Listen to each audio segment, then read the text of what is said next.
Welcome to the Midlife Pilot Podcast. We are glad you're with us. What is it like to become a pilot in your 40s and 50s? The challenges are unique for those of us in midlife, but so are the rewards. Hosts Ben, Brian, and Ted talk learning to fly, growing as pilots, and the joy of flying to destinations. The purpose of the podcast is not to teach, but to share knowledge and experiences of being a midlife pilot. Join the Midlife Pilot community and listen in every week.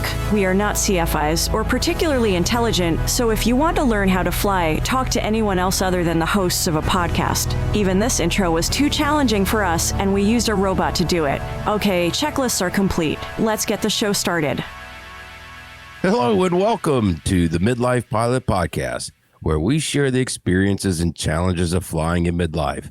Whether you're a seasoned pilot, training for a rating, or just thinking about getting started in aviation, we like to think of the podcast as your aviation companion and your weekly dose of aviation inspiration. Tonight, we're going to be talking about whatevers. I don't know. Whiskey. It's a whiskey episode tonight. Got a few things in mind. My name is Ben. I'm a pilot with an IFR rating and a commercial certificate based in a basement in the metro Atlanta area, flying a Cessna 182 we like to call the Beast. Joining me tonight from Nashville, home of the Bachelorette Super Charlie. He's flying a Cherokee 180 he likes to call Lucy. It's our friend Brian. Good evening, sir. Good evening. It's really amazing that you've chosen to join us from your basement. And I know you're not feeling especially well, so I'm glad you're here. Ted, I'm glad you're here. And I'm glad that everybody's here in the chat. And I'm just glad everybody's here. Yeah. Wow. Also joining us tonight, the aforementioned Tedder, timestamper. He's based in Portlandia, flying a flight design CTLS we like to call the Egg. Good evening, Ted. Hey there. Yeah. Not flying it, just, too many things in life. But the plane's fine. So nice to be here. Plane's fine. Life happens. Yep.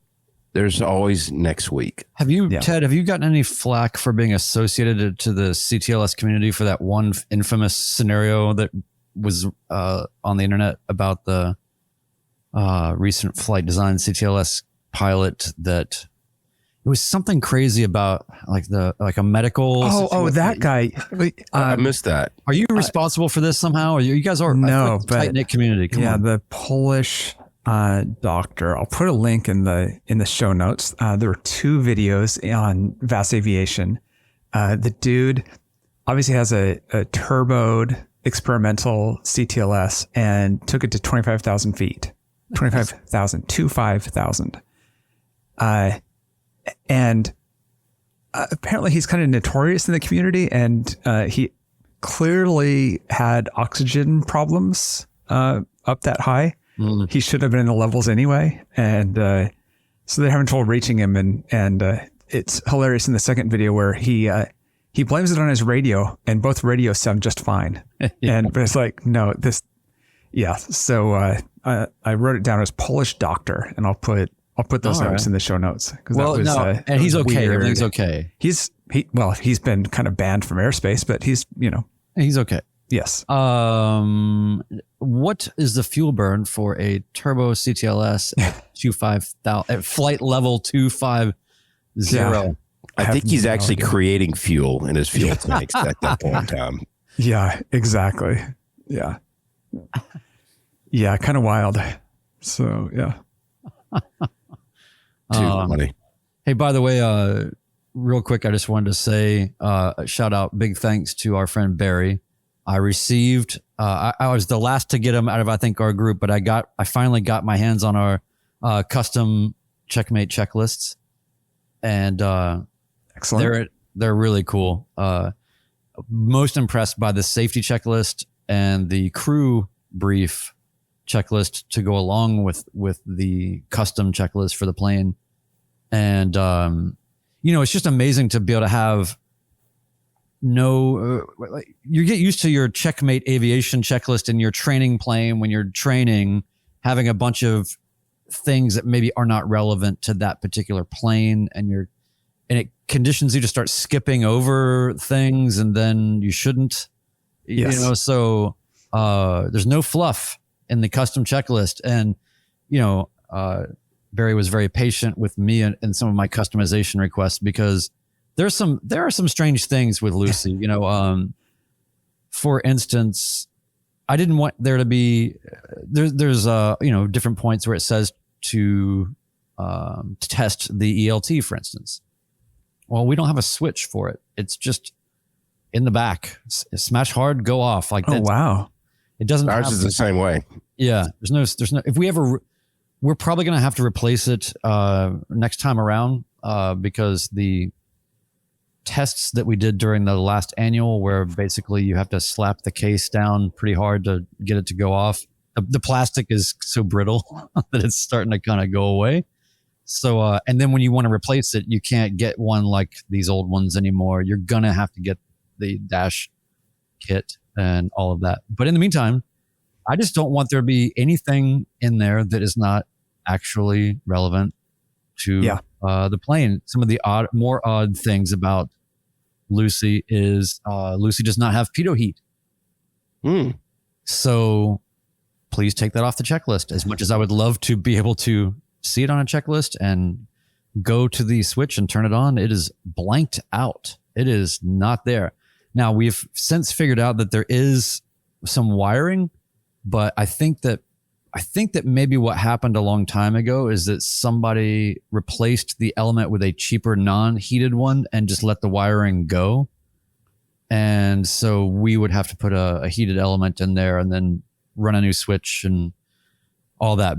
Was happy to find out that there was even wiring there, honestly. So, and by the way, that's brought up some interesting questions about legality and advisability and how those things can be sometimes the same or different. But I am allowed to fly in IMC if I were instrument rated. I'm allowed to fly in IMC with no pitot heat. Yes. It depends on when your plane was certificated, with or without it, and some other things. And you can't do it for hire, I think, is ultimately the limitation there. So, but just to back up what you're saying, I too, it drives me absolutely crazy to have unnecessary things on your checklist. Yeah. Mm-hmm. And I think it bothers a lot of people. So of course Barry did that. So we have no carb heat in our plane, and it's fuel injected. So, but there were 3 or 4 different points where there's always carb heat, maybe even more than that. Yeah. And having that taken off, I don't know, there's just something to it where when you've got it fine tuned for your specific airplane and its quirks, there's a comfort level there. Yeah. And especially when it comes to emergency checklists or things like that, you don't want to be fishing for carb heat that doesn't exist or that's right. Whatnot. So yeah, really cool. And again, we did install the chemtrails switch label. I was going to say that if you had a spot for the pitot heat switch, then you have room for a chemtrails switch. Yeah. I assume he sells those. They definitely seems to be given to a few people. So I put one of those on my friend's plane. I don't have an empty switch place for it, but yeah. Yeah. And they're nice stickers in the sense that they're laminated pieces that have just double-sided tape on them. It's not a sticker. And so theoretically you could just go and stick them in random planes. And once whoever's being pranked finds out, they can just pull it right off. Mm-hmm. Okay. Don't do that. But no. There was, I think it was Arizona, that is actually proposed legislation. Yeah. Banning there are either 11 or 12 states doing that right now. I didn't realize there was that many. Louisiana is doing it as well. And they're like, whether you're doing it or not, don't do it. Don't spray chemtrails over our state, whether it exists or not. It's like, okay. Yeah. Fair if you don't have to believe that this exists to say, I don't want it. But there's lots of things you could say, no, please don't do this that don't exist. So, I think they should have banned the Easter Bunny a long time ago. Exactly. Because the Easter Bunny is terrifying. Yeah. As a child, there's too many things going on, man. I'm trying to reconcile too many stories, too many narratives, too many messages. And now there's a bunny here. Okay. So what do I do with that? Yeah. That was when I realized I'd reached my limit. Also, when you see any picture of a child from the 1970s with the Easter Bunny. It looks like something out of a horror film every time. And every kid is scared. Yeah. Yeah. And the costumes were really scary looking. Send us your 1970s child Easter Bunny pictures. Yes. Yes. With the psycho bunnies. Yeah, with the the psycho bunnies. Drop them in the Discord. So this is the name of Brian's first band. Yeah. So I was going to change it up a little bit. I do have a personal flying recap that I wanted to share. Yeah. And we've got some reviews to hit, but Brian, why don't we go ahead and hit the housekeeping first, and then we can kind of tackle the other stuff. Would that be all right? Yeah, we can knock it out real quick. And for those that are looking to fast forward through the audio, just check this out. Just give me a chance. Let me see how fast I can do it. Okay. All right, here we go. We're grateful for you making this the best pilot community that we know of, a positive space where we share everything from training experiences, share personal minimums, tackle ownership challenges, review flight plans, and best of all, make new aviation friends. Connect with us, join our Patreon community from $1 a month, or do a one-time annual Patreon, 25 cents per episode. Access exclusive content, including check ride debriefs, killing zone conversations, and more in the Discord. 10% supports Freedom Aviation Network's anti-human trafficking efforts. Watch us live on YouTube, Mondays, 8 p.m. Eastern. Share your stories, midlifepilotpodcast@gmail.com, where we read all the messages, and you might even hear yours on the show. For everything Midlife Pilot Podcast, community, feedback, merch, and more, visit midlifepilotpodcast.com. I can't wait to listen to that at 2 times speed when I have it published. That's going to be awesome. Yeah. Yeah. Mr. Wendell Geek had to step away. And when he catches up at 2x, it's by the time you start that, you've already stopped it. So, yeah. Well, we can see in our stats when people dip out. Yeah. Lord Alpha Juliet says, you forgot the possible side effects. Yeah. Do not taunt Happy Fun Ball.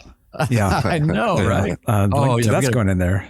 Yeah. That's that. Thank you for that suggestion. Yes. Yeah. Happy Fun Ball. So, last week I got to do, an angel flight of a different variety. This was considered an admin mission. At PDK, which is where our Angel Flight is located. Angel Flight Source is the name of our chapter. They were asked to participate in a kids' aviation day camp at the airport, and they asked for pilots to volunteer to come talk about public benefit flying to a group of 9 to 12-year-olds. Awesome. And that was really cool. It's very promising to see these kids who have this obviously love for aviation. And by the way, I had to follow 2 C-130 pilots in the presentation. So yeah, that was fun. Yeah. They, these kids, like they get it. I started quizzing them. We talked about public benefit flying and, how it's good for the community, how it makes you feel good, and, different things you can do, rescue dogs or, fly dogs or people or whatever the case may be. Excuse me. Sorry. The cold's not quite gone yet.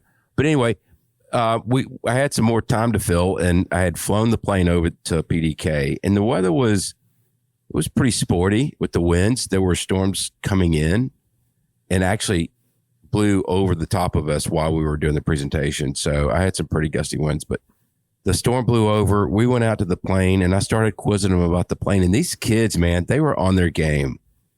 Like 10-year-olds, I'm asking them what flaps do. And they're like, well, they do 2 things. They slow you down and they provide lift. Wow. It's like they understand their aerodynamics at a very, very early age. It was a lot of fun. They were engaged. It was, like I said, it was a lot of fun. But the flight home was also very interesting. So I'm kind of chasing the storm after it passed over, and I got an opportunity to use the new Garmin Smart Charts. Have y'all heard about this? True. Yeah. Couple of YouTubers have that we know have posted videos about them. I don't know if y'all have had a chance to see it, but I got to tell you, man, it is a real game changer for me. And I was actually talking to Wendell Geek, and I don't know that he's actually had the opportunity to fly with it, but I took a couple of screenshots, and Brian, you've had a couple of lessons, and and we've talked about the helmet fires and how much information is going in your brain. Mm-hmm. I'm going to share this with our chat.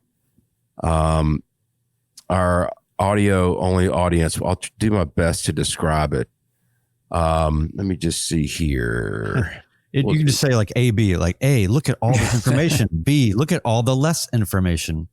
Yes. Well, yeah, and that's basically what it is. So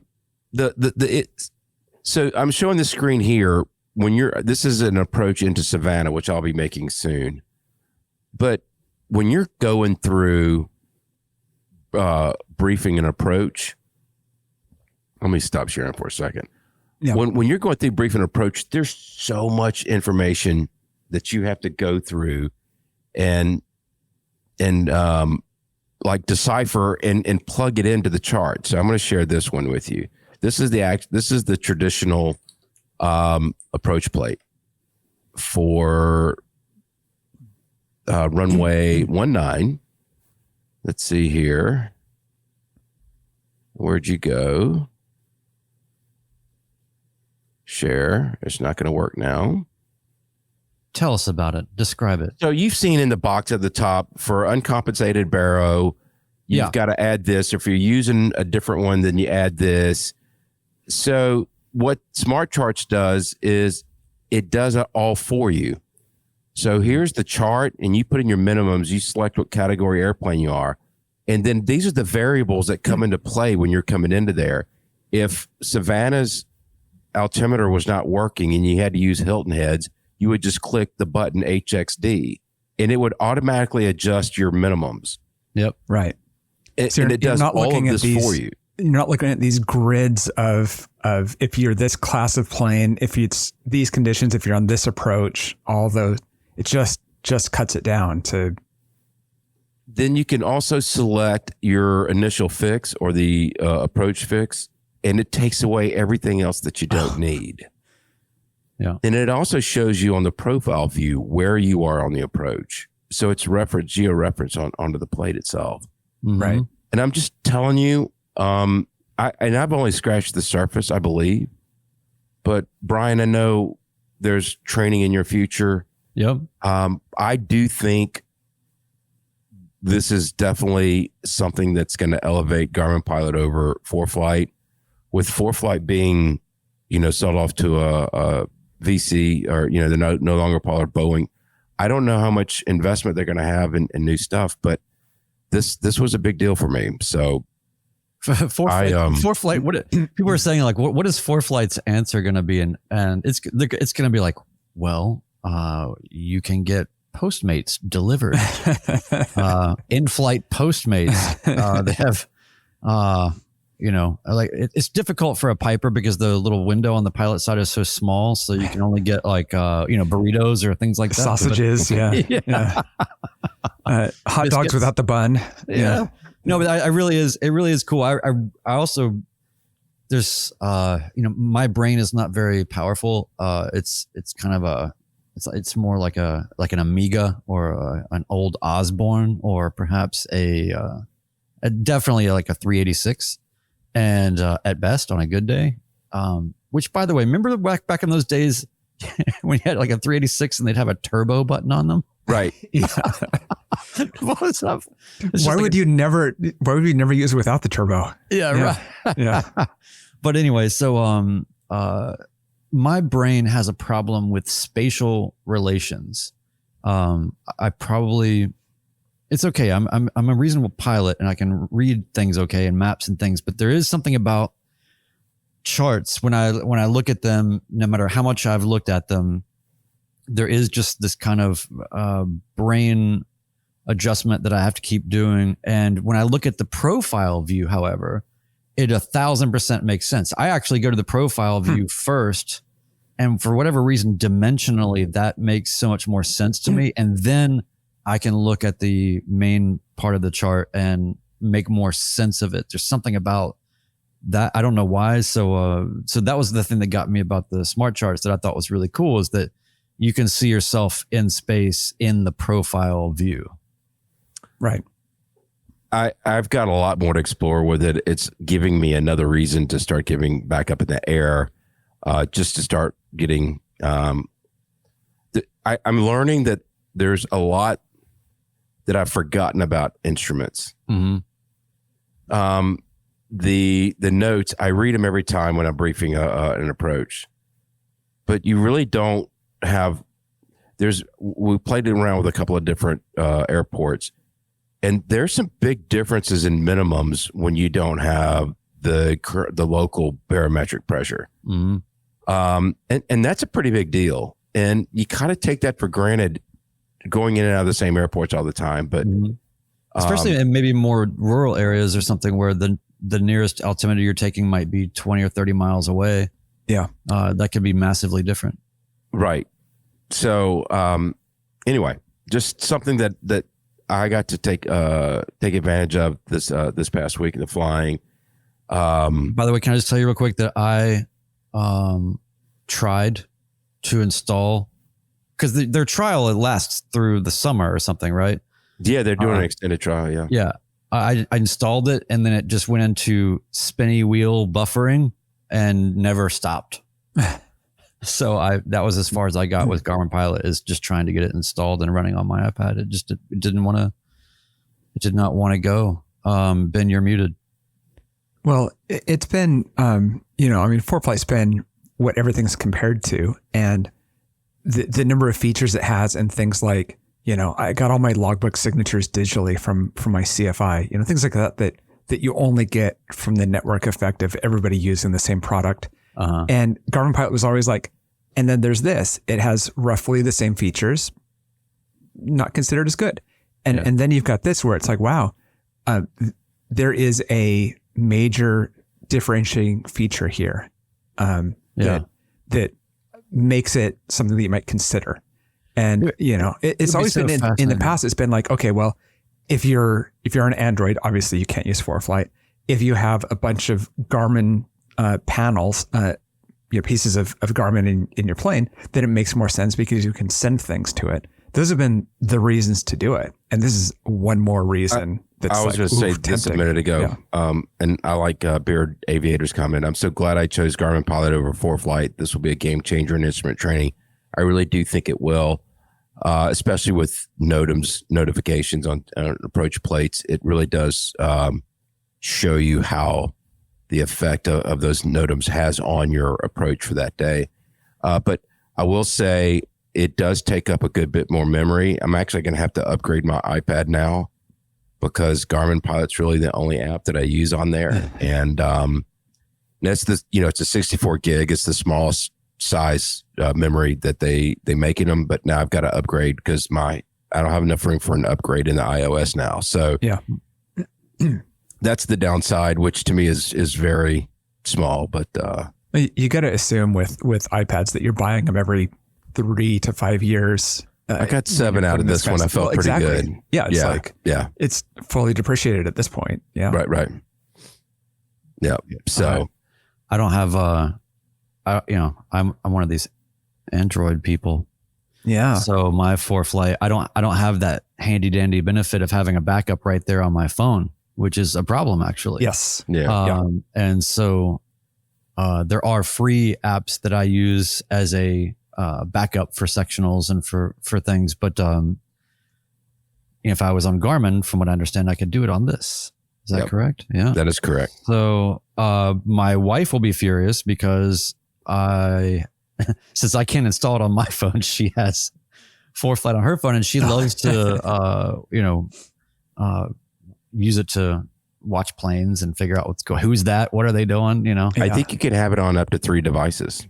Oh, really? Yeah. Yeah. So anyway, that's cool. Yeah. Yeah. So it was again, it felt like I was going through instrument training all over again to a small degree, in that you really kind of get a deeper dive into how these instrument approaches work. Yeah. And what goes into them. So awesome. That was just my last week. Yeah. And we are not sponsored by, anybody actually. Mm-hmm. Certainly not Garmin, but we wanted to talk about this because it's something to consider and to look at. And, we're not we're not going to endorse it, good or bad, but this is something we look at. And if you're using it, tell us what you think. Yeah. So do you want to do this feedback? Yeah, I think we should. Because speaking of instrument. Yeah. Speaking of instrument. Yeah. Do you guys want me to do the longer one? Yeah, it's good. I pruned it a little bit, but there were some really good things in it. Okay, so this is from Delta Juliet Sierra. Is that correct? I don't remember. That is yes, correct. Great. Delta Juliet Sierra. So yeah, appreciated the feedback. It was definitely longer than what we could do, but our editor has skillfully and conscientiously pruned it. All right, here we go.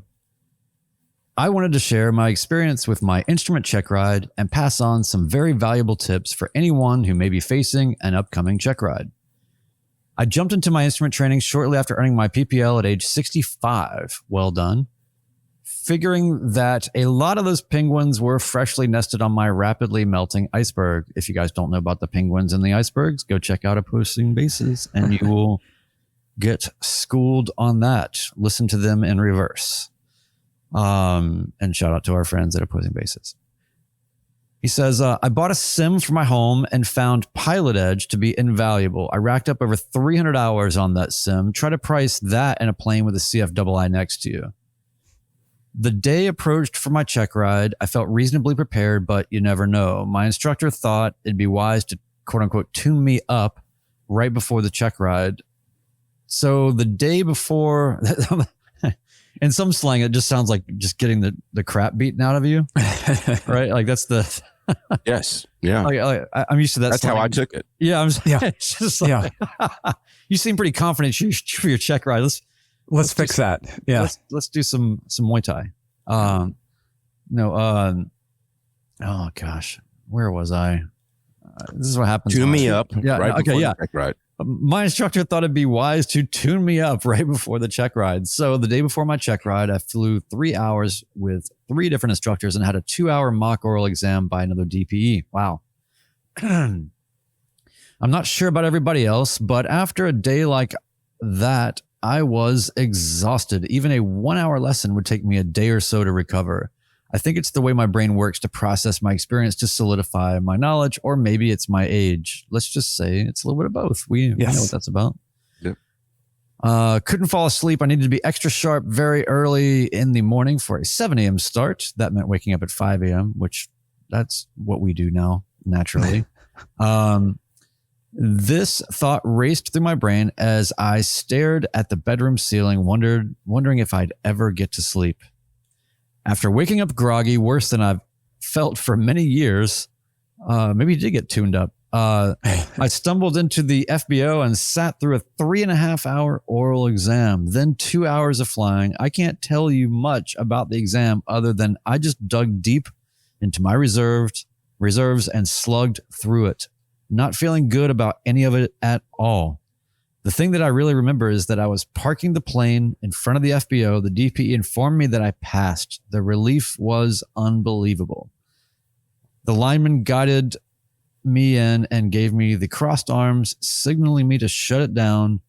I thought it momentarily I should line up the nose a little better and pressed one of the rudder pedals and gave it a stab of power to nudge it a little. Whoa, that's the most dangerous thing you did all day, was the DPE's response. What did I learn from this experience? In my training, medicine, apparently, I'd been subjected to 45 years of testing. I was no stranger to exam pressure. What I was used to doing the day before those big tests was relaxing, seeing a movie or something, and only a cursory glance at the material I was to be tested on. The theory and justification behind this is that there's likely nothing more you're going to learn in that 24-hour period before the test, but more than anything, you need to rest so that you can perform. I forgot about that approach when my CFII wanted to tune me up and paid for it with a very uncomfortable, although successful, check ride. I heard it said many times that every time you fly, you want to feel like you're as sharp as you were when you took your check ride. Believe me, I'll never fly if I feel like I did when I took my check ride. You guys have a great show. Keep up the great work. Actually, I read that wrong. He said keep up the good work. That I exaggerated his superlative there. So that's awesome. Thank you so much for that, Delta Sierra. It's I mean, we hear this a lot, and I think there is something universal about it where people often give the advice. I see other people giving this advice all the time, which is to just before your check ride, take it easy. Yeah, I didn't for my private, and it came through. I felt like it was an out of body experience for me. I was, like he said, digging deep just to get some semblance of a right answer out of my mouth. You know what I mean? It was a struggle. The level of anxiety and the walking into the unknown before your private check ride, I'll just call it that, before your private check ride, it's just stunning, right? It's like, I have no idea what I'm walking into, but this could really destroy my hopes and dreams. Within a few hours, this could all be over, and not in a good way. Where after you've done a check ride, you're like, oh, okay, I get a little bit of that. Yeah. Michael Gillette is saying, as the other doctor in the chat, 1000%. If you don't know it the night before, you don't know it. Yeah. And these are people that do, equally as important work. Safety first. You got to know what you're doing. Hey, by the way, have either one of you guys used Pilot Edge? I have. I did. I liked it kind of, but it was all West Coast based. And so, I found them to kind of be a little bit on more of the rude side. Oh, yeah. Now, this was 2019, or this is like months after they first came out. And it made, I'm not saying that that's how it is now, but I did use it because I was doing my instrument training. I thought it was going to be really helpful. And it was great. I think from what I've just seen in people's videos, they don't really suffer fools because they want to be used professionally and not be used for play. And it seems like from what I've seen people getting instrument clearances and stuff, you've got to be on your game. I agree with that. And I actually was speaking and saying I'm actually a real instrument student. and there was a little bit of a tone change because I feel like there's a fine line of some flight simulator who has no experience behind the yoke of a real airplane and is there just to goof around. And then there's the people that are either training or, professional pilots that are just trying to keep their skills sharp. And I think there can be a fine line between those two. For sure. Is this Grand Theft Auto to you, or is this Redbird? Right. It could be anywhere in there. Grand Theft Redbird. Yeah. Pete says, instead of Pilot Edge, try VATSIM then. They have more world coverage. So yeah, VATSIM is an option for that. By the way, did you guys see, there was a really great conversation in Discord this past week about communications and comms and getting better at comms and how do you do that, when you're learning. And there were some really good suggestions. I only remember mine, which I'll just tell you, which was, and there was a lot of good stuff in there, but mine was, because it was all, I forget who it was and I feel bad for that, but it was about, a lot of us train in busy environments. A lot of us train in very not busy environments. And so it depends on which side you end up and what your experience is. And so it can be a little rattling to go into controlled airspace when you don't really fly in it a lot. And so it was somebody coming from, I think, that perspective. And so, there's the obvious answer, which is, well, fly in more Deltas and Charlies and just, get used to it, which is totally valid. One of the things that I did early on for a long time is, luckily I live close enough to John Tune to where I can pick up I can turn on a handheld and hear in real time without the live ATC. It's analog live ATC. Yeah. It's just actual live ATC. But I would listen to live ATC or, when I wanted to listen to another airport though, I would go to liveatc.net and pull out ForeFlight.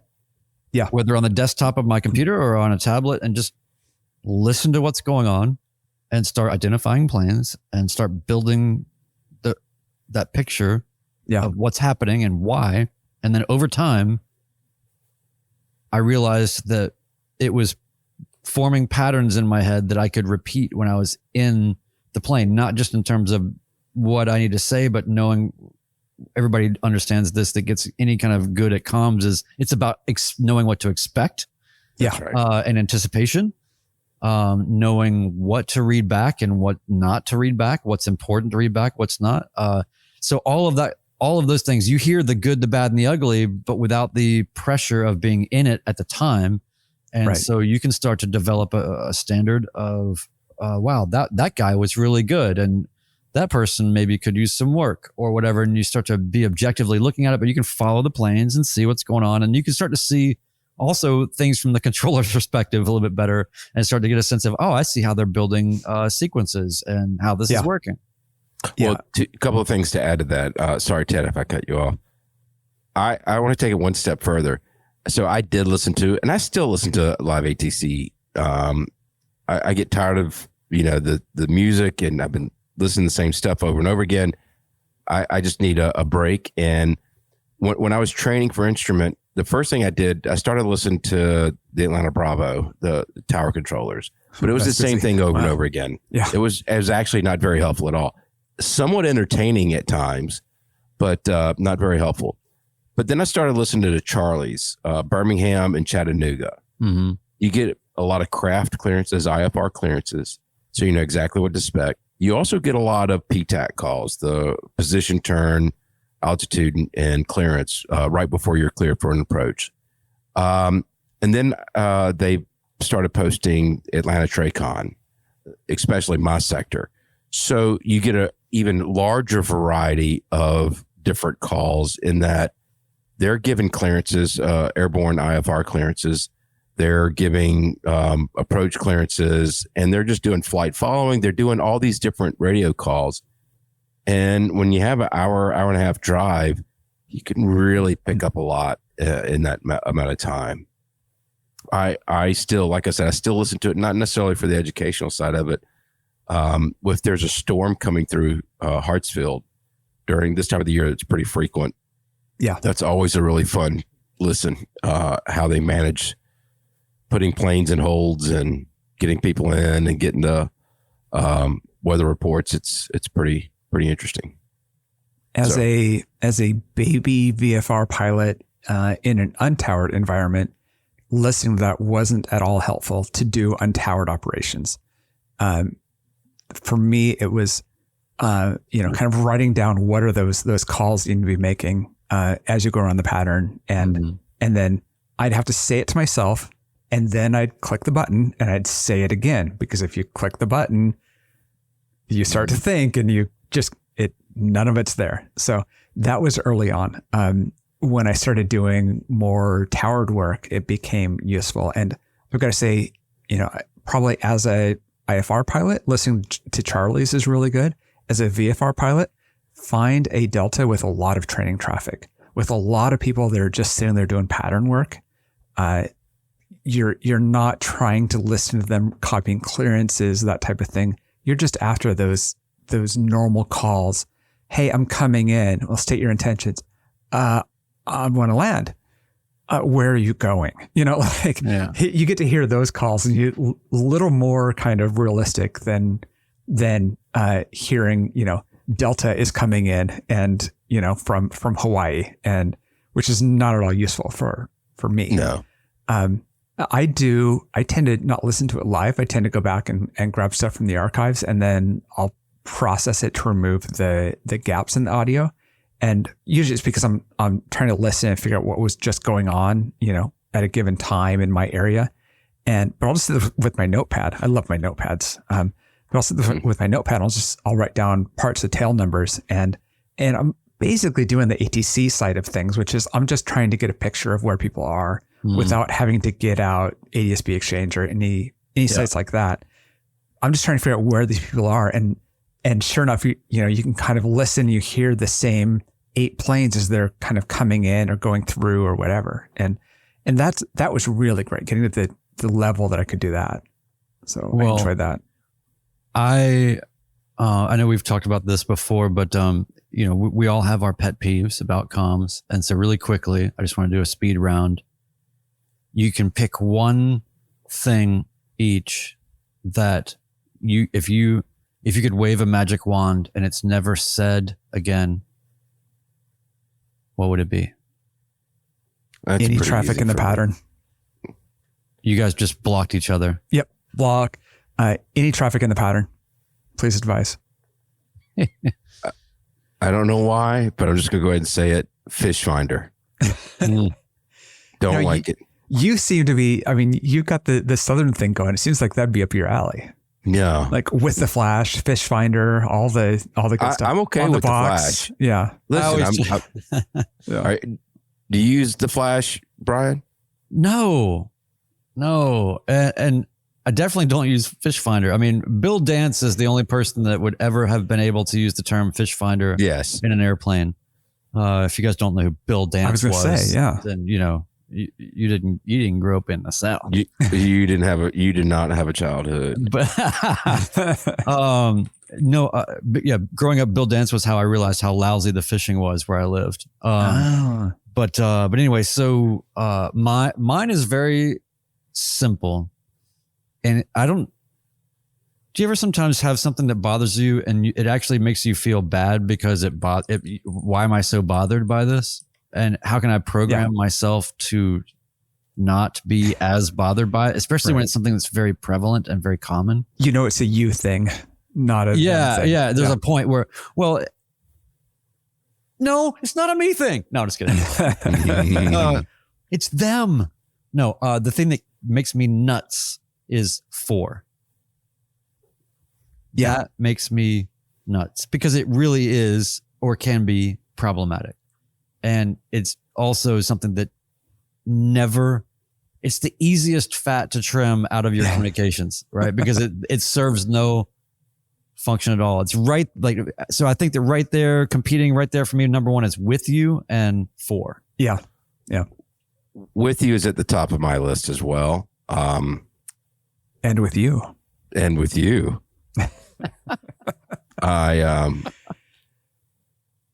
I always wonder when they call Traycon to say with you at 4,000 feet, I just want to jump in and go, I'm with you too, or something, Exactly.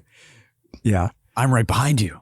Well, Checkmate Aviation Barry is in the comments and he just says in double quotes, the active, and he's at an untowered field. And that's so common. It's, clearing the active. It's like, it's not the active. You're in an untowered field.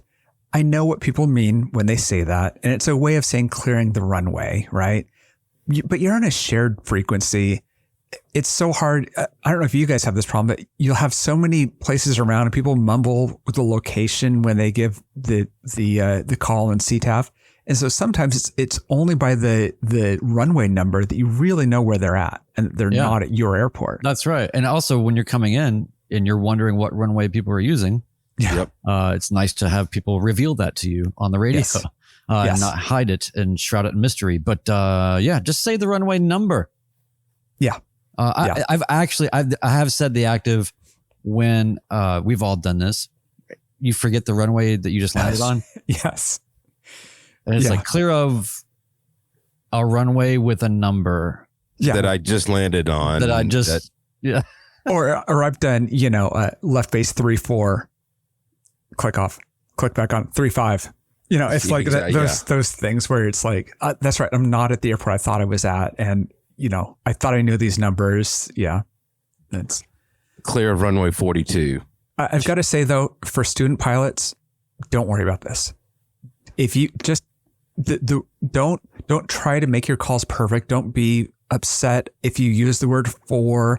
If you call it left final, 3-4 when you're coming in, get the calls out. Worry about improving your syntax as you go.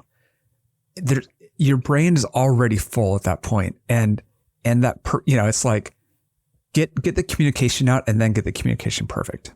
That's what's one thing I did in my training that that was relative to comms was I was so concerned about getting the radio call correct that I was so unable to do multiple things at once that I would delay my bass turn or something, whatever I'm about to announce or whatever I'm doing, instead of just turning and talking while I'm doing it.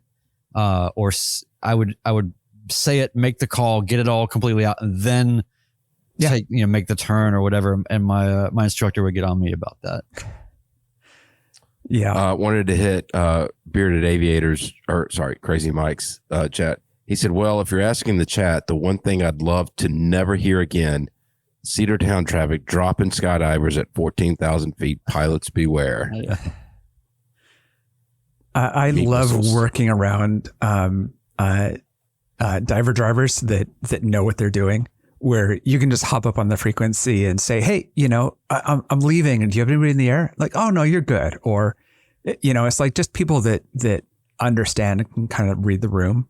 A lot of them are just kind of a pain, but they can be really I had a weird thing. I was at, not long ago, I was at Coleman, Charlie Mike Delta, and they have skydive operations there, but they also have a diner. So I had gone down there to eat, and I'm used to skydivers being around there. It's fine. But I don't think I'd ever been in a situation where when I was leaving, I was done with all of my checks at the whole short line, and they had dropped, they had announced that they had dropped skydivers about, 1 or 2 minutes prior to me. So I'm sitting there, and then there's starting to be people waiting behind me, and I don't see any skydivers yet. And I'm assuming the plane is going to get down probably before the skydivers. But either way, I made a radio call and just said, I forget what I said, honestly, but it was just something along the lines of like, should I wait or not, kind of thing, because I just wasn't sure, and I couldn't nobody was responding. So I just, in doubt, I just hesitated, just waited and waited. I kept waiting to see something that would clue me into what the next thing is to do. And then eventually somebody came on and said, you can kind of like, they were more or less saying, you can go, idiot, is more or less what they were saying. Yeah. And I just thought there's all these little things where even as you get more and more hours, you're just going to find yourself in little situations where you're feeling the pressure of people waiting, and it's hot and you'd like to get going, but that there are meat missiles falling out of the sky, but you don't see them, and you don't know exactly which direction they're coming from in terms of, I don't know what their winds are doing up there, or I don't know what their plan is or whatever. So anyway, so yeah, it's funny how you can still run into these weird situations. Yeah. I was so distracted seeing somebody with a parachute landing right in front of me as I was getting off the runway when I was a student pilot and in training. And it was like seeing that just past the taxiway, I'm already overwhelmed with everything. I'm helmet fire as a pre-solo student. And this guy lands, 25 feet in front of me. And it's just like, you don't want to be, things are going everywhere here. Yeah. What plane were you training in at that time? Was that the RV-12. So lots of views, bubble, canopy. Yeah. You can see everything. That's good. So, it doesn't sound like a model number of a deli slicer. So that's good. Good point. Yeah. Oh, hit Lord Alpha Juliet's comment here. He called himself a heathen earlier. I'm not sure if you can be a heathen and a lord, but we'll go with it. He said, for student pilots, don't try to be cool on the radio. And by student pilots, I mean all pilots. Yeah. And Pete said, during my long cross country as a solo student, I was making calls for downwind 2-8, base 2-8, final 2-8. Scratch that. I'm on final for 1-0. Luckily, no one else was around. Oh, yeah. Man, yeah, definitely do those where you make the call about 5 times because you're like, I've been saying it wrong. If there's anybody else around, I'm just going to make sure to underline that I was saying it all wrong and I'm not where you think I am. So, Hopefully you're paying more attention than I am. Yeah. Right. I had a couple of things I wrote down.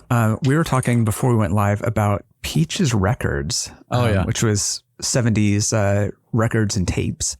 And Ben said something, and I wrote this down because I wanted to ask the question. Both of you may have opinions on this. Yeah, Peaches Records crate that Brian has. No. Ben, you said they were in the South and the Southeast. And I've got to know what's the difference between the South and the Southeast. I don't recall saying it that way, but I would say the South would be Texas, Mississippi. Southeast would be Alabama, Georgia, South Carolina, Tennessee. Florida's not part of the Southeast, though. Let's be clear. Well, Northern Florida is part of the Southeast, but there's the South and there's Florida. South Florida is East Coast, basically. Yeah. Brian, do you agree? Do you have similar definition? Well, I'm originally from North Carolina, so I didn't hear North Carolina mentioned. And North Carolina's in there. Sorry. Show a little love for my friends in North Carolina. My apology. Yeah, I think Kentucky, I throw it in there too. I just kind of consider all the South, and then I consider what you were calling the South, Ben, to be the deep South. Okay. Yeah. So that's how I would look at it, but at least it vaguely makes sense as the country is aligned, whereas obviously the Midwest makes no sense whatsoever.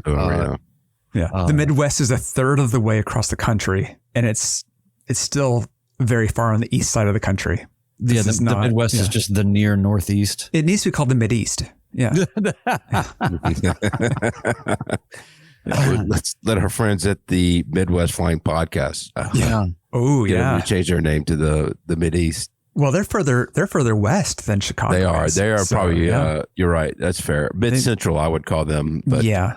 And the other thing is, I've got to tell you that I had to fly to Canada and over the weekend. Quite the adventure on that. But I flew.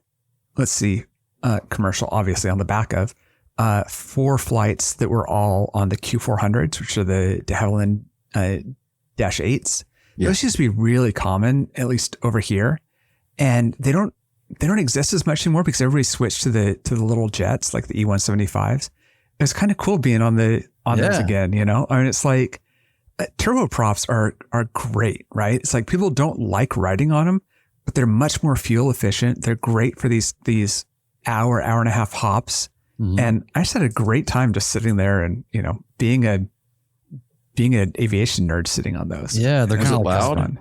Oh yeah, they're loud. That you get that twin engine, synchro effect sometimes.